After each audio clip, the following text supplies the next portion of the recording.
Hello friends, स्वागत आहे तुमचं आमच्या जीवन एक रंगमंच या चॅनलवर। आज आपल्या रंगमंचावर मी तुमच्यासाठी एक सुंदरशी गोष्ट घेऊन आले आहे।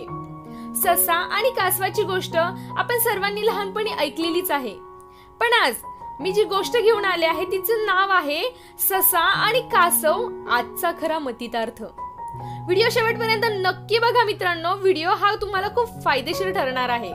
खूप सुंदर अशी गोष्ट आहे। चला तर मग मित्रांनो, आजचा व्हिडिओ सुरू करूया।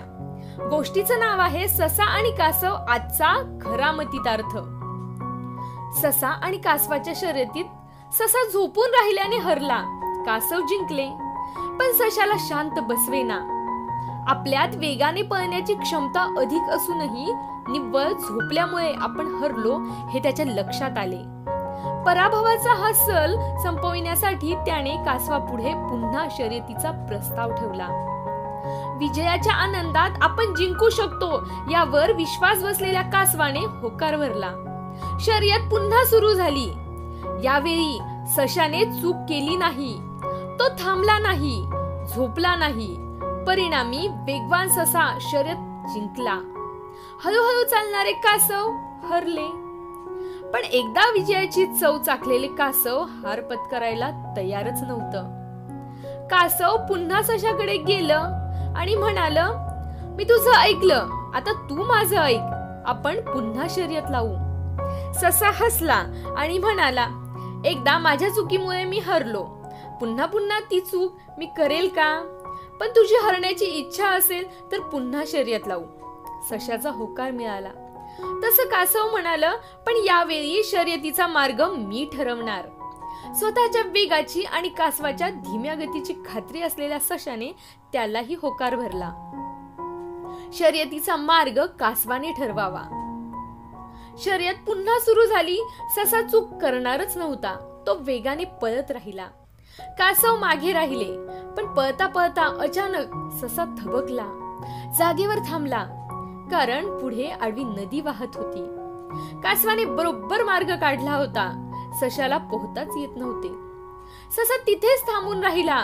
हळूहळू येणारं कासव तिथे पोहोचलं। त्याने सशाकडे सस्मित पाहिलं आणि नदीत उडी मारून पलीकडच्या काठावर पोहत पोहोचलंही। शर्यत कासवाने जिंकली। सशाच्या वेग क्षमतेवर कासवाने स्वतःच्या बुद्धी क्षमतेने मात दिली। हरलेला ससा विचार करत राहिला, आपल्याला पोहता येत नाही म्हणून आपण हरलो हे त्याच्या लक्षात आलं। तो विचार करून पुन्हा कासवाकडे गेला आणि म्हणाला, मित्रा, आजपासून आपण शर्यत नाही लावायची, आजपासून एक करायचं। जिथे जमीन असेल तिथे मी तुला पाठीवर घेईल आणि जिथे नदी आडवी येईल तिथे तू मला पाठीवर घे। दोघे मिळून आपण पुढे जात राहिलो तर सर्वात पुढे आपण दोघेच असू। प्रत्येकात साऱ्या गोष्टी अथवा गुण कधीच नसतात, मात्र प्रत्येकात काही ना काही चांगले गुण असतातच। जे आपल्यात नाही ते इतरांकडे असू शकते, जे इतरांकडे नाही ते आपल्याकडे असू शकतं। अशा एकमेकांच्या गुणांचा वापर करीत आपल्यातला उणेपणा भरून काढता येतो, सर्वोत्तम यश गाठता येतं। एकमेकांना पराभूत करण्यात शक्ती खर्ची घालण्यापेक्षा एकमेकांच्या शक्तीच्या बळावर बलाढ्य असं काहीतरी करता येतं। वैयक्तिक मोठेपणाच्या अभिलाषेपायी निव्वळ दुसऱ्याच्या चुका काढण्यापेक्षा त्यांच्यातील चुकांकडे दुर्लक्ष करून त्यांच्यातील उत्तम गुण हेरून त्याचा वापर करून घेणं ही खरी यशस्वी क्रियाशीलता।